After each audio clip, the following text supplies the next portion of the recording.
Well, thank you. Je vous remercie pour les... Thank you very much. I would like to thank you. We're having very important discussions today. Interested, Ms. Walker, in some of the recommendations you brought forward, and I think they're very helpful.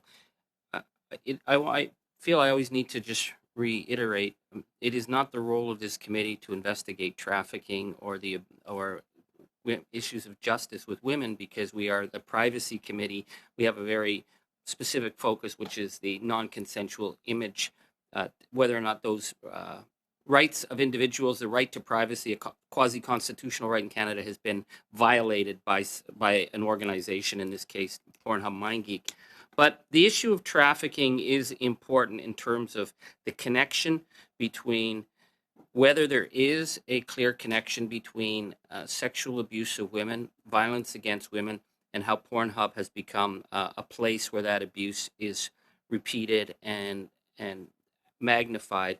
In your work with the women's movement, Ms. Walker, would you say that there is a direct link now between these kind of videos that are being shown on Pornhub and the ongoing abuse of women victims of male violence? Absolutely, no question. And would you say from your work with victim survivors that Pornhub would be aware of this?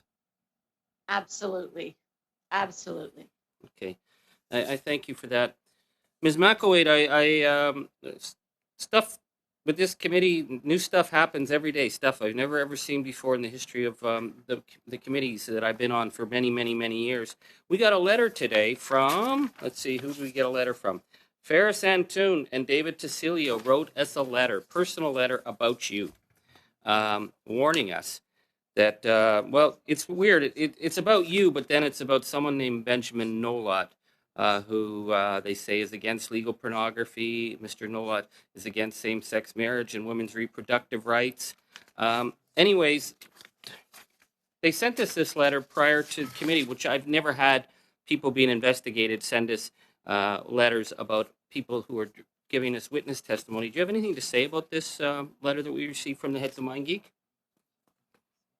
That's standard procedure for them, to try to distract, to try to defame, to try to discredit those who are telling the truth about what is going on in their site. You know, I came before this committee and I gave you testimonies of survivors who have personally reached out to me. These are their words. I presented to you, and I will present to you, you know, everything that I've said today, documented, screenshotted, to prove that it's actually factually correct. These are not opinions. These are facts. You know, this is completely inexcusable that the CEO and the COO, instead of taking responsibility for what they've done, for the immortalization of countless victims' trauma.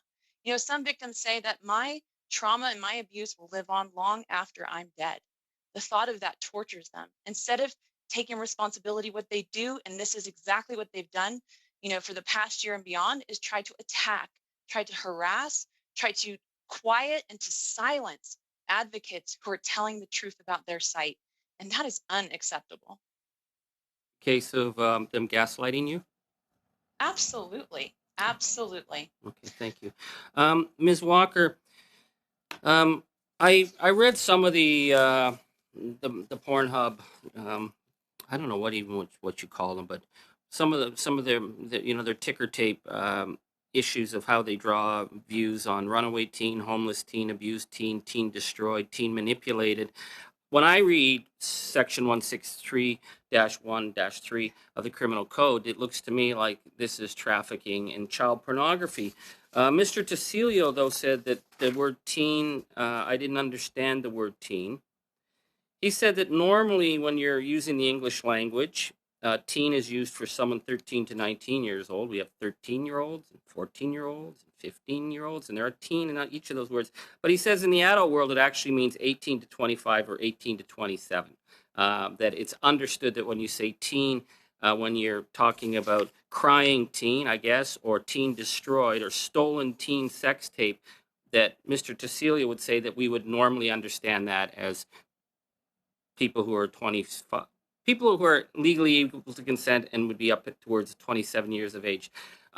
Given your work with victims and given your work with the law, would you say that that's a correct or incorrect interpretation of what 18 represents? That's incorrect. And so what I can say is that when they advertise for teens, oftentimes there are teens under the age of 18, but also the regular Joe or Josephine who is going to be making the click to watch it does not have an understanding that that would be 18 or 19. That individual or individuals would have an understanding that that is a young girl. And I think the other point is whether or not that woman or girl is over or under 18. In my experience, and the number of women that have disclosed they have been raped on video, they are not consenting either to the rape they have endured or the posting of that rape publicly. I'm going to just have to wrap it up here, but my concern is um, we have laws in Canada that are very strong, yet we've never had a prosecution against Pornhub Mindgeek for any of this. When Pornhub tells us that someone is there to watch every single video, that means every single video that went up with the knowing intention, which, if it was criminal in nature, would meet the test of mens rea, the knowing criminal acts. That they couldn't say what was posted, we didn't see it. What can you explain to us why we've never had a legal prosecution? I mean, we have laws, we have multiple witnesses coming forward, multiple victims. There are legal reporting requirements for any time there's an issue of child abuse online, it has to be reported to the authorities. We don't know if that's happened with them. We didn't get a clear answer. The non-consensual use of images seems to be criminal in nature if it's been raised to them, but yet we've never had any um, any criminal investigations in Canada. Are our laws strong enough, or is there just a lack of will? What do you think that gap is in the regulatory framework? Well, I think first of all, self-regulation means that the corporation that is perpetuating violence against women and child pornography is regulating and deciding which videos go through and which don't. And in fact, very few don't. So self-regulation is a problem in the UK. In fact, they were trying to do something around age verification, and Mindgeek joined the team and wanted to do self-regulation. In fact, said they would self-regulate, and the entire verification process in the UK collapsed and the discussions ended. So that's one huge problem. The second thing is the porn industry and Mindgeek is very powerful. It's why I'd like to see a financial audit. We don't know where the tentacles of this octopus are. There are so many shell companies that may or may not have an influence over others that could perhaps establish criminal intent. And I think this is why I am so grateful for this opportunity and for the committee to be looking at this, because it is exposing Mindgeek. And that's why I said, we have a mandatory requirement in Canada to report child abuse and child pornography. All of us do, which is why you've heard it today. I think this committee does have a requirement to send over to law enforcement the testimony and the witness statements, because it shows that there is child pornography. And I hope that we've got you and others on this committee that are speaking about criminal intent and criminal legislation. And I hope you will follow through, whether it be this committee or the Justice Committee. We need to see our criminal laws enforced. Thank you, Mr. Angus. We do have two of our panelists that have their hand up. I'll turn to Ms. Mickelwaite to begin with, and then Monsieur Fortin to follow. Thank you so much. Yeah, I think it's important to speak to this issue of complicity and knowing distribution of this kind of illegal content. I do want to give the committee two brief examples, because I am a witness and I want to tell the committee, the information that I have on hand, that I have documented as well. There was, for example, one of many examples, a video of a girl. The title of the video was "Schoolgirl is fucked in forest." The tags in the video said CP and not 18, actually. The uploader was UA sex, which would stand for underage sex, for anybody who would be looking at that. And in the comments, They actually indicated that the girl was in ninth grade, that commenters knew who she was and that she was underage. And not only did Pornhub moderators or, reviewers look at that video, look at the tags, look at the title, look at the uploader, and then approve it, but they featured it. They advertised that video on the site, on the homepage, to get more views and more clicks. And that is the advertising of child sexual abuse material. And I have numerous examples of that. There was one other instance that was particularly egregious that I was aware of this year in 2020, of a prepubescent, a very obviously prepubescent underage girl being anally raped and tortured. She was screaming in the video. It was just horrific. This video was uploaded 3 different times by 3 different users over a period of weeks. It was reported. The report was documented. It was not taken down. A number of days later, it was reported again. It was documented. It was reported. It was not taken down. Finally, I facilitated the transfer of the link of this video to the FBI. The FBI then sent it to the National Center for Missing and Exploited Children. And finally, they confirmed the video was underage, and they did a demand to Pornhub to take it down.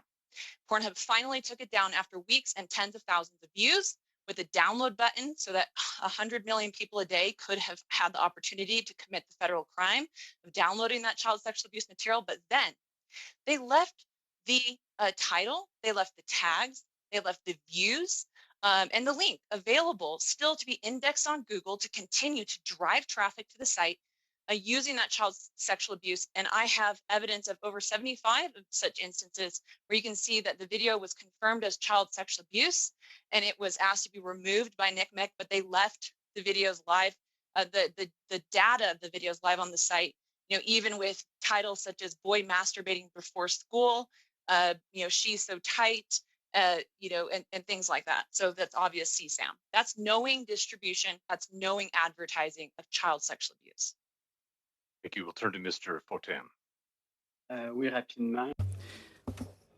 Yes, very quickly. I wanted to answer the question that was asked. And what I think is that generally there's a complaint to the police. The police will see that there is a child pornography case, and then they're getting warrants takes time, and then requesting that the image is withdrawn takes time. And I think that the hosting companies say, oh, I didn't know about it, but fine. My system is complicated, but I will take it down as soon as I can do it technically. And then later, another police service in Canada will make the same request. So there's no joint effort. It doesn't all come together. So every little request on the part of police services sort of gets lost in all of this, and you can't see the big picture of how bad it is. And every police services is doing its job, but there's not this idea that there should be a comprehensive investigation, perhaps. So that's the answer to what generally happens.